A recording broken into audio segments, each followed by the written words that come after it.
Guys this is Reki Roni and welcome back to our garage again. So वापस हम अपने area में आ गए हैं भाई। अब से इसका नाम अपना अड्डा हो चुका है। तो आज अपने सामने खड़ी है नेक्सॉन, जो कि अपना डीजल वेरिएंट है और ये BS6 वेरिएंट है। तो इसके बारे में आपको ना ऑटोमेटिक वेरिएंट है वैसे तो टॉप मॉडल नहीं है, टॉप से नीचे वाला वेरिएंट है। जैसा कि अपना मनीष भाई का था, मनीष का भी टॉप नहीं था, टॉप से नीचे वाला था। बट एक डिफरेंस आ जाता था दोनों के टॉप में। अपने को सनरूफ मतलब टॉप से नीचे वाले में भी मिल जाती थी XUV 300 में, बट हमें इसमें सनरूफ नहीं मिलती नेक्सॉन में। तो इस वीडियो में ना आपको काफी सारे मिथ जो थे ना नेक्सॉन के लिए, वो काफी सारे मिटने वाले हैं इस वीडियो में। जो हमें भी थे, हमें भी बहुत सारे मिथ मिटे हैं। जो अंदर बैठ के हम यूँ सोचते थे कि नहीं यार इंटीरियर में मजा नहीं आया नेक्सॉन में, या फिर ये सब चीजें, तो सारे मिथ दूर होने वाले हैं। तो बात करते सेफ्टी की भी। सबसे पहले तो मैं बात करूंगा सेफ्टी की, और कंपैरिजन भी ऐसा बेस्ड करेंगे इस वीडियो को कि ये भाई कंपैरिजन रहेगी XUV 300 से और नेक्सॉन से भी। कुछ कारणों की वजह से सम ऑफ द रीजंस अपनी XUV 300 नहीं आ पाई है यहाँ पे, क्योंकि भाई वो आज गई थी हरिद्वार और उसका आते आते टायर फट गया, जिसकी वजह से अभी अर्जेंट में वो दे के आनी पड़ी है क्लेम के लिए। तो हमने सोचा कि इसकी वीडियो बना देते हैं, कोई बात नहीं है। तो ये है ऑटोमेटिक वेरिएंट BS6 डीजल। तो भाई सबसे पहली चीज तो मैं ये पूछना चाहूंगा कि भाई डीजल में क्या दिक्कत आती है। ऐसे ही बताते लोग कि BS6 में डीजल की दिक्कत है। डीजल जो गाड़ी होती है, डीजल गाड़ी में जो BS6 चल रही है ना, उसमें है ना एक है ना एग्जॉस्ट के अंदर है ना कार्बन जमा हो जाता है, जिसकी एक फिल्टर सा होता है, उस पे कार्बन जमा हो जाता है, लैग खा के चलती है, मतलब टर्बो बंद हो जाता है कंपनी की तरफ से। तो उसकी तरफ से इंस्ट्रक्शंस भी आते हैं कंपनी की तरफ से, और फिर वो क्लीन करने के लिए हमें गाड़ी को हायर RPMs पे लेके जाना पड़ता है। तो अब जैसे अपने को जल के निकल जाता है। अब मैनुअल कार में तो हम कर देते हैं, अब ऑटोमेटिक में वो कैसे करे वो कंपनी बताती भी है, और जो उनको नहीं पता उनके लिए बता ही देते हैं। जो अगर ऑटोमेटिक कार है, इसमें एक सिस्टम भी आता है जिसमें हम मैनुअल लगा के अपनी कार को मैनुअली भी चला सकते हैं इसे। तो उसमें हम सेकंड गियर में लगा के इसको मतलब RPM हाई पे रेड लाइन पे खींच सकते हैं, सेकंड या थर्ड जो भी अपना हो सकता है। तो उसमें स्मोक के वे में वो सारा कार्बन बाहर निकल के आ जाता है, जिससे कि कार वापस से नॉर्मल हो जाती है। तो सारी बातें कंटिन्यू करने से पहले मैं मिलवाना चाहता हूँ भाई कार के ओनर से, जो कि मेरे रिलेटिव्स है और बहुत क्लोज रिलेटिव है। नाम वाम मैं सबको कुछ मिलवा देता हूँ। तो ये है अपने जीजा जी। तो जीजा जी कैसे हो आप? पहले तो मैं ये पूछना चाहूंगा, आप दिख नहीं रहे, इस साइड आ जाओ थोड़ा सा। कैसे हो आप? पहले तो ये पूछना चाहूंगा मैं। ठीक हो? तो अब नाम बता दो, थोड़ा सा इंट्रोड्यूस कर दो अपने बारे में।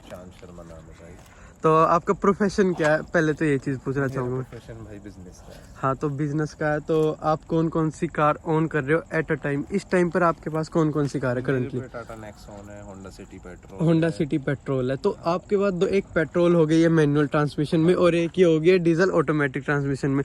तो कौन सी लगी आपको, जिसमें मेरे को ज्यादा कंफर्ट लगा है? कंफर्ट तो सेडान कैटेगरी ही अलग होती है।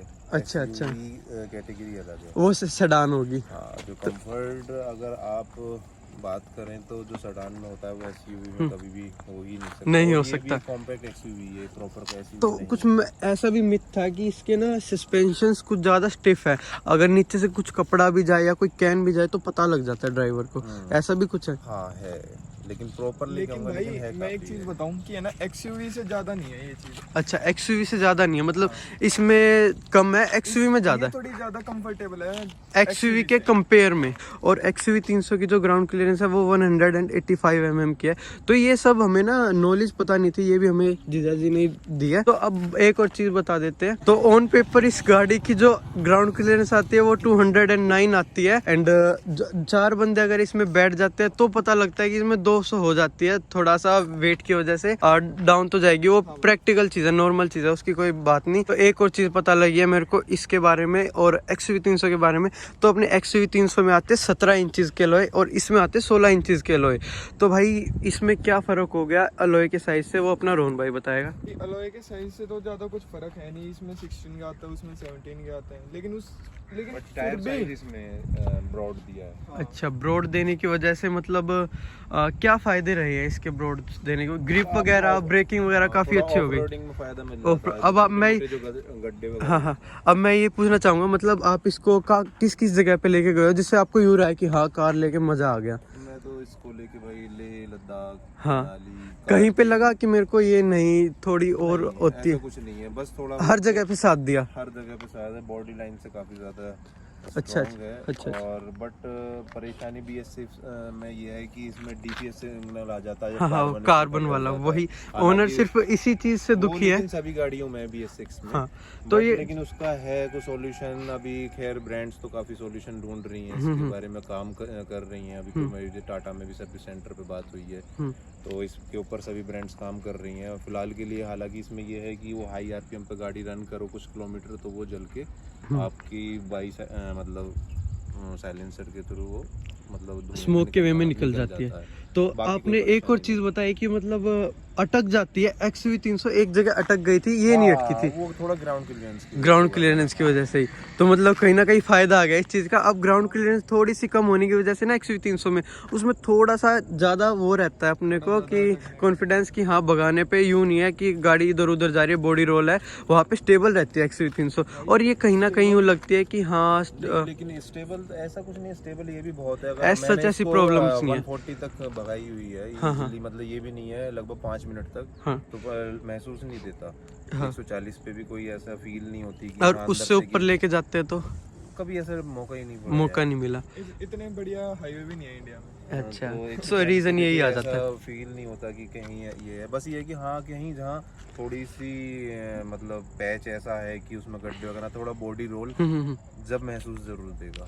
अच्छा, 1 साल से आप इसको या उससे ज्यादा ही ऑन कर रहे होंगे, तो आपको इसमें और कोई कमी लगी कि हाँ मेरे को इस गाड़ी में ये कमी लगी? ऐसे तो कुछ ऐसा सच नहीं है। बोलता हूँ एक चीज, हाँ, एक इसमें ना कमी इसके ना पिलर्स, ये जरूर, हाँ ये इसके पिलर हैं। तो भाई ये पिलर्स बहुत ज्यादा ब्रॉड हैं, जिसकी वजह से आपकी विजिबिलिटी जो माउंटेन्स में आपको ज्यादा लगा होगा इसमें थोड़ा, विजिबिलिटी जो है वो बहुत ज्यादा कम हो जाती है। तो ये चीज सिर्फ XUV300 में नहीं, भाई इस कम है और इसमें और बहुत भी ज्यादा ज्यादा है। है। मतलब XUV300 से भी ज्यादा है। यहाँ से कितना ब्लाइंड स्पॉट अंदर बैठ के देखो ना आप, जब पता चलेगा। तो अंदर से भी दिखा देते हैं हम आपको कि कितना है अपना ये ब्लाइंड स्पॉट, कितना आ जाता है। अब ये देखो अपना XUV300 से भी ज़्यादा अपना ब्लाइंड स्पॉट इसमें मेरा, अब इसको एक बिलांद बोलते हैं। अगर मैं एक बिलांद करूं, यहाँ पे मेरा हाथ है, एक बिलांद अब मेरा यहाँ तक आ रहा है, अब भी इतना डिफरेंस बचा हुआ है, एक बिलांद से ज़्यादा डिफरेंस का यहाँ पे ब्लाइंड स्पॉट देखने को मिलता है। तो ये भी किसी रीजन से दे रखा है कंपनी ने ये अपना पिलर्स। तो पिलर्स की वजह से भाई बहुत सॉलिड हो चुकी है कार, और बहुत जगह ये भी यूँ होता है, विजिबिलिटी पे जरूर फर्क पड़ता है, लेकिन ये पे ज्यादा बहुत फर्क पड़ता है। लेकिन इस वजह से अगर कार जितनी स्ट्रॉन्ग होगी ना तो पिलर्स मजबूत करने ही पड़ेंगे कंपनी वालों को, तो इसलिए XUV300 में भी थोड़े ब्रॉड है। रेटेड है भाई ये, इतने बड़े चौड़े। अगर इस ये 4.5 स्टार से आती है तो XUV बिल्कुल 5 से कही गई है। नेक्सॉन इसी वजह से फेमस हुई थी, जितनी अपनी सेफेस्ट कार थी, अवार्ड भी मिला था इसको सेफेस्ट कार का नेक्सॉन का। लेकिन अब XUV300 आ चुकी है इसकी जगह, तो आपने लगा कि XUV300 और इसमें कुछ है डिफरेंस जो इंटीरियर में या फील में? इंटीरियर उसका महिंद्रा ने अपडेट नहीं करा, जो मुझे लगता है कि अपडेट करना चाहिए था। हाँ, और इसके टॉप मॉडल और इस मॉडल में किस चीज का फर्क था? इसमें ये 2021 है, हाँ जी, ईयर का है मॉडल, तो उसमें सनरूफ और क्रूज कंट्रोल केवल दो। सनरूफ और क्रूज कंट्रोल का तो आपको तो इसकी टॉप वेरिएंट में आगे की दोनों सीट वेंटिलेटेड सीट आ चुकी हैं। अच्छा अच्छा, यहाँ पे कहीं पे लगता है कि सनरूफ का सही करा कि नहीं ली?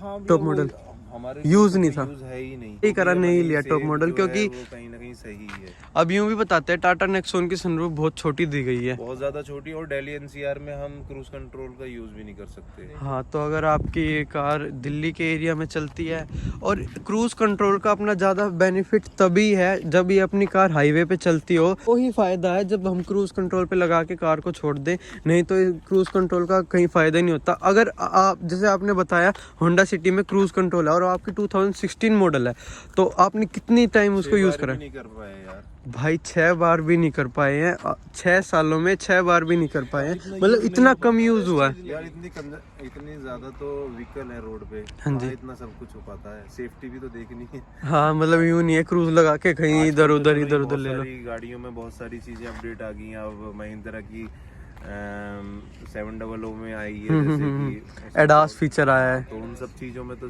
कोई परेशानी नहीं है। हाँ हाँ हाँ। और ब्रेकिंग से रिलेटेड, ब्रेकिंग से क्या रहा?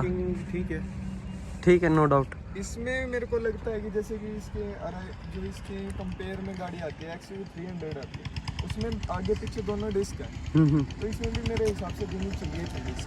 आगे फ्रंट उसमें डिस्क आगे पीछे दोनों ABS भी हैं। तो ये चीज़ का फ़र्क आ जाता है। और एक और चीज़ हम जो मानते हैं कि XUV 300 बहुत स्पेशियस कार लगती है हमें कैबिन से, जो अपना बूट स्पेस है वो कम कर रखा है XUV 300 के अंदर। एंड दिखा भी देता हूँ आपको, वैसे तो ऐसा कह नहीं सकते कि नेक्सॉन में भी कम दे रखी है, हालांकि बहुत ज़्यादा स्पेस दे रखी है नेक्सॉन के अंदर भी। और तो आप पूरा कार रिव्यू के अंदर देख ही लोगे कि कैसे है, हर एक चीज़ के अंदर डिटेल्ड रिव्यू भी आएगा।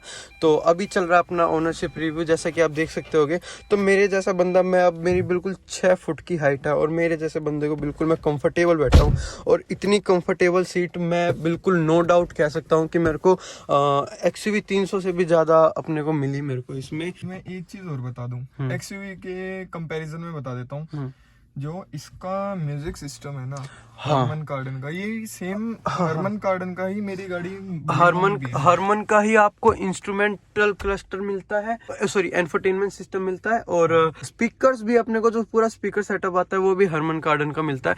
इस वजह से जो बहुत मेजर फर्क कर दिया है दोनों कार्स ने। और भाई एक चीज और बताऊं, मैं जैसा अभी बैठा हूँ, मैं फर्स्ट टाइम बैठा हूँ नेक्सॉन कार के अंदर, और शायद बैठा हूँ तो मेरे को याद नहीं है भाई, जैसे इस गाड़ी में मेरे को बैठ के इंटीरियर फील हुआ ना भाई, वो नहीं है XUV से बेटर है, नहीं है भाई। मेरे को इसका ज्यादा अच्छा लगा क्योंकि इसमें डुअल टोन, तो वही कह रहा हूँ, मतलब डुअल टोन तो है, लेकिन इसमें फिनिश देखो, ये देखो भाई, डिजाइन देखो। ये चीज अपने को XUV 300 में नहीं देखने को मिलती, मतलब बहुत स्टैंडर्ड जो इंटीरियर होता है वो XUV 300 में देखने को मिलता है। लेकिन भाई फिर भी प्रेफर लोग, हम जैसे लोग अभी भी XUV 300 को करते हैं, क्योंकि XUV 300 के लिए सिर्फ और सिर्फ मेरा एक ही मकसद है उस पे जाने का, कि भाई उस गाड़ी में आ गई स्टेबिलिटी। क्योंकि मैं तो देखो, मैं थोड़ा ना थोड़ा भगाने में शौकीन हूँ, गाड़ी को भगाने में, मतलब तो उस गाड़ी में मेरा सारा पर्पस सोलो होता है, तो मैं उस गाड़ी की तरफ जाऊंगा इसको छोड़ के। अदरवाइज मेरे को हाँ थोड़ा ये है कि इसमें भी पावर कम नहीं है, लेकिन ये ना थोड़ी सी, हाँ इसमें ना थोड़ी स्टेबिलिटी की उससे कम है, लेकिन ये भी गाड़ी बढ़िया है।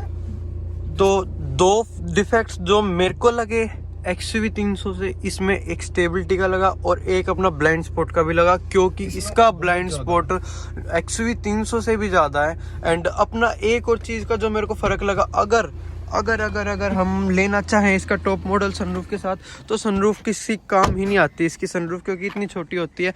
पतला बंदा तो निकल सकता है आराम से, लेकिन जहाँ पे भी एक मोटा बंदा आ गया उसका पेट ही अट जाएगा, ऐसे इतनी, सिर्फ बच्चा ही निकल सकता है, इतनी सी आती है सनरूफ। अब मैं एक बार बूट स्पेस और दिखाना चाहूंगा। बूट स्पेस से पहले पीछे की लाइट दिखा दे, जो हाँ पीछे की लाइट इसकी बहुत जबरदस्त देखने को मिलती है अपनी, और रात को तो ये अलग ही वाइब कर देती है कार। तो अब एक दो चीजें मेरे को लगी कि अपना हम जा सकते हैं XUV 300 की जगह नेक्सॉन पे, वो है अपना एक तो भाई म्यूजिक सिस्टम। प्रैक्टिकल चीज भाई, इसका ना शीशा इतना ऊपर है ना, नीचे का कोई बच्चा वगैरह होगा ना तो दिखेगा नहीं, अगर इसमें कैमरा ना हो। ये भी दिखेगा ना आपको भी, अगर बिल्कुल रियर खड़ा हो शायद, अगर यहाँ पे खड़ा होगा ना, यहाँ पे भी कोई छोटा बच्चा खड़ा होगा, इतना होगा, हाँ, तो वो नहीं दिखेगा। तो ये चीज़ है। इस चीज में कैमरा दे रखा है, बहुत अच्छी चीज दे रखी है टाटा ने। तो एक चीज़ पे हम यूँ जा सकते हैं नेक्सॉन की तरफ, एक तो जो इसकी फिनिशिंग है ना अंदर से, इंटीरियर बहुत अंदर से मन लगा देगा कार के अंदर, कि जल्दी से मन नहीं भरेगा। और वहीं पे XUV 300 में कहीं ना कहीं लग जाएगा कि यार वही नॉर्मल से बटन्स है, और मतलब बोर सा हो जाएगा। XUV 300 है ना, एक पॉइंट पे इससे ऊपर यूं जाती है कि उसमें ना डुअल जोन क्लाइमेट कंट्रोल आ जाता है, AC देखो क्लाइमेट कंट्रोल, मानते वो हैं कि वो रियल लाइफ नहीं है, प्रैक्टिकल नहीं है, लेकिन फीचर दे रखा है कंपनी ने कहीं ना कहीं। तो उसका जो टॉप मॉडल ऑप्शनल आता है उसमें हमें 6 देखने को मिल जाते हैं, लेकिन उससे नीचे वाले में 2 देखने को मिलते हैं। तो 1 लाख के अंदर ये फर्क आ जाता है। बेकार आते हैं स्पीकर का सेटअप, म्यूजिक सेटअप, यकीन मानो नेक्सॉन का इतना बढ़िया लगा है। मारुति सुजुकी से भी बेकार आते हैं उसमें। हाँ तो आते हैं। अब मैं एक बार बूट स्पेस दिखाना चाहूँगा भाई कार का, तो दिखा देता हूँ कार का बूट स्पेस। सामान रखा हुआ है तो आप सामान से ही अंदाज़ा लगा सकते हो कि कितनी बूट स्पेस है। हाँ बूट स्पेस भाई इसमें XUV 300 से बेहद ज़्यादा है, काफ़ी ज़्यादा है। 350 के आसपास लीटर की बूट स्पेस आती है। अच्छा, और XUV 300 में भाई XUV 300 में आती है 260 लीटर की। इतना फर्क आ जाता है बूट स्पेस में। 265 लीटर इसमें आते 260 से 265 की। एक चीज़ का अपने को भाई मतलब 2-3 जो अपने बेनिफिट मिले मेरे को XUV 300 से नेक्सॉन में, एक अपने को म्यूजिक सिस्टम का मिला, एक थोड़ा फिनिशिंग का मेरे को अच्छा मिला, और एक अपना बूट स्पेस का थोड़ा थोड़ा नहीं, मेजर ही फर्क है। इसकी ग्राउंड क्लियरेंस के साथ साथ ना इसमें थोड़ा सा ना जब बैठते हैं तो XUV 300 से कंपेयर करें तो रोड की जो विजिबिलिटी है ना ज्यादा मिल जाती है नेक्सन में कंपेयर टू XUV 300। ये जो आगे की लाइट है ये थोड़ी है ना, कौन सी गाड़ी है, इवोक टाइप की, इवोक तो मतलब थोड़ा सा स्पोर्टी सा लुक दे रखा है अपने कार की हेडलाइट्स में। मिलता है हमें अगर हम हिल्स पे जाते हैं ना तो बहुत ज्यादा इसकी जो सपोर्ट करती है इसकी विजिबिलिटी बहुत अच्छी कर देती है। ये सब तो नहीं होगी। ये सब तो होगी गाड़ी के फायदे की बातें, मतलब ग्राउंड क्लियरेंस बढ़िया हो गई, XUV 300 से बूट स्पेस ज़्यादा हो गई, म्यूजिक सिस्टम बढ़िया हो गया, फिनिशिंग अंदर से बढ़िया हो गई। और एक और चीज़ पूछना चाहूँगा, क्या इसमें वाइट लाइट भी आती है कि सिर्फ अपना हेलोजन ही मिलते वैसे वाले? केवल ये जो आते हैं ना इसके प्रोजेक्ट DRLs ये तो इसमें आती हैं LED वाली। हाँ हाँ वाइट, ये आते हैं। और सब अपना हेलोजन सेटअप आता है। ऐसा ही XUV 300 में आता है। ये वाइट लाइट्स के भी साथ आता है अपने ये प्रोजेक्टर्स टॉप मॉडल में? नहीं, तो सेम ही आता है। तो ये सब हो गए भाई फायदे की बात कार के साथ। अब इन सब को हटा के एक साइड करके मैं थोड़े कॉन्स पूछना चाहूँगा, क्योंकि आप 1 साल से ऊपर चला रहे हो इसे, तो आपको रियल चीज़ पता होगी कार के बारे में कि हाँ मेरे को थोड़ा ये चीज़ गंदी लगी कार के ऊपर। एक तो मेन चीज जो भैया ने मुझे बताई इसकी पिलर, हाँ इससे ना हमें विजिबिलिटी साइड की कम हो जाती है। हाँ तो अगर हम कहीं भी इंस्टेंटली कट लेते हैं हाँ, तो उसमें काफी ज्यादा परेशानी फेस करने को मिलती तो है। आपको इधर उधर मुंह कर करके हाँ, देखना तो पड़ेगा। 2 व्हीलर वाला एकदम से आता है तो वो नहीं दिखता है पिलर चौड़े होने की वजह से। तो ये भाई बहुत मेजर इशू लगा नेक्सॉन में। मेजर इशू है। और इसके अलावा कोई लगा? इसके अलावा एक मैंने आपको बताया ही था बस, वो तो BS6 का हम वो नेक्सॉन से नहीं रिलेट कर सकते, वो ऑल ओवर डीजल के हम कार से रिलेट कर सकते हैं उस चीज़ को। चलो ये थे अपने कुछ रिव्यूज अपने टाटा नेक्सॉन के ऊपर। अगर आपको ये वीडियो अच्छी लगी तो लाइक करना, शेयर करना और कमेंट करना बिल्कुल मत भूलना। Thanks for watching, so bye, जय हिंद।